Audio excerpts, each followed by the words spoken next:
Good morning. आज का हमारा टॉपिक है कंट्रोल प्रोसेस। प्रोसेस से पहले हम रीड करेंगे कि व्हाट इज़ कंट्रोल। कंट्रोल क्या होता है कि जो आपने प्लानिंग की थी, यानी जो आपने सोचा था कि हमें ये एक्टिविटीज़ करनी है, तो क्या उसके हिसाब से वो हमारा काम हो पाया है या नहीं हो पाया, उसको चेकआउट करने के लिए हम यूज़ करते हैं कंट्रोलिंग को।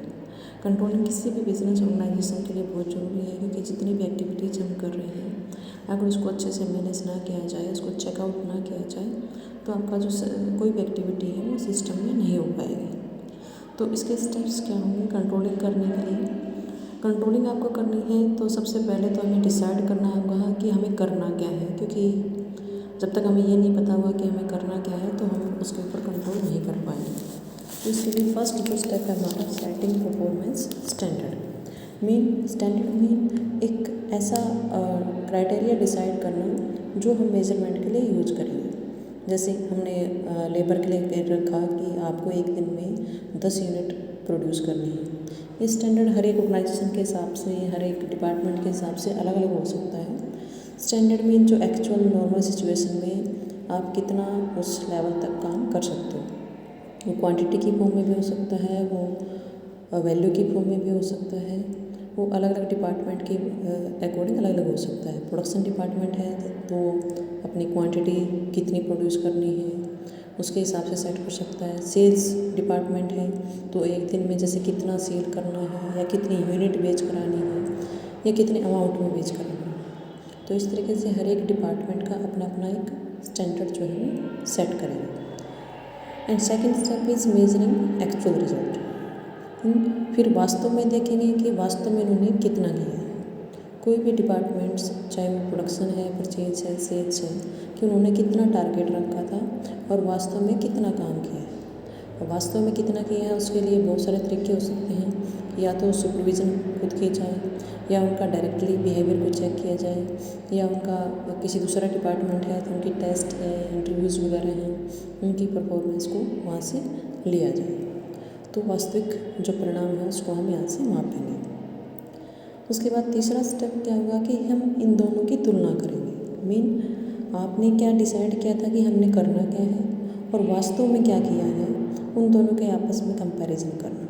हो सकता है वो कम भी हो सकता है वो उसके इक्वल भी हो, और हो सकता है उससे ज़्यादा भी हो। जैसे आपने किसी भी डिपार्टमेंट में या प्रोडक्शन डिपार्टमेंट की हम बात करते हैं कि 10 यूनिट का आपने स्टैंडर्ड सेट किया। अब हो सकता है कोई एम्प्लॉइज़ में 8 यूनिट भी प्रोड्यूस कर रहा है, कोई 10 भी कर रहा है, कोई 12 भी कर रहा है। तो हम जो आपका स्टैंडर्ड था और जो एक्चुअल है उन दोनों की आपस में तुलना करेंगे। उसके बाद नेक्स्ट जो स्टेप होगा एनालिसिस डेविएशन। डेविएशन में जो आपका स्टैंडर्ड था और जो एक्चुअल में हुआ, उन दोनों में कुछ ना कुछ आपको डिफरेंस मिलेगा, तो उसी को हम डेविएशन बोलते हैं। वो डेविएशन ज़्यादा भी हो सकता है, वो डेविएशन कम भी हो सकता है।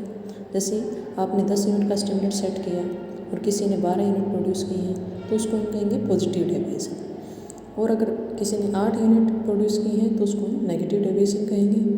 एंड अगर किसी ने 10 की 10 यूनिट प्रोड्यूस की है, इसका मतलब उसको जीरो डेविएशन, यानी कोई डेविएशन नहीं है। तो इस तरीके से हम डेविएशंस को चेक करेंगे। उसके बाद टेकिंग नेसेसरी एक्शन। अब क्योंकि डेविएशन अगर आपने चेक कर लिया और उसको वहीं छोड़ दिया तो नेक्स्ट टाइम वो डेविएशन दोबारा से आएंगे तो उस कंट्रोलिंग का कोई यूज़ नहीं है। तो हम उसका जो विश्लेषण किया था कि वो डेविएशन क्यों आए, उसके पीछे बहुत सारे कारण हो सकते हैं। हो सकता है आपका स्टैंडर्ड ही गलत हो सकता है एम्प्लॉइज़ ने अच्छे तरीके से काम ना किया हो सकता है मशीनरी ठीक ढंग से काम ना किया हो सकता है कि एक्सटर्नल एनवायरनमेंट में कहीं खराबी हो। तो किसी भी तरीके से कोई भी जो कमी है पहले हम उसका अच्छे से विश्लेषण करना ज़रूरी है, क्योंकि मान लो मशीनरी में दिक्कत है, कोई प्रॉब्लम बार बार आ रही है और उसकी वजह से अगर एम्प्लॉय को पनिशमेंट करते हैं तो उससे उनका मोरल डाउन होगा, जबकि वास्तव में रीज़न क्या था कि मशीनरी आपकी ठीक ढंग से काम नहीं कर रही थी। तो ये जो स्टेप है बहुत ज़रूरी है, इसको अच्छे तरीके से विश्लेषण करना कि आपकी कमी कहाँ पर रह गई है। और टेकिंग नेसेसरी एक्शन, और उसके अगेंस्ट एक्शन लेंगे। जैसे मशीनरी की ख़राब की वजह से अगर आपका डेविएशन आया है तो नेक्स्ट टाइम वो रिपीट ना हो, यानी उस मशीनरी को हम या तो बाहर से परचेज करें या उसकी रिपेयर करवाएं, ताकि जो कंट्रोलिंग का स्टेप्स हम उठा रहे हैं वो एक प्रॉपर वे में कंप्लीट हो। तो इस तरीके से जो कंट्रोल है वैसे तो मैनेजमेंट का लास्ट फंक्शन है, लेकिन ये बेस भी है, क्योंकि जो प्लानिंग है वो भी कंट्रोलिंग के ऊपर ही बेस है। आप प्लानिंग नियोजन किसकी करोगे?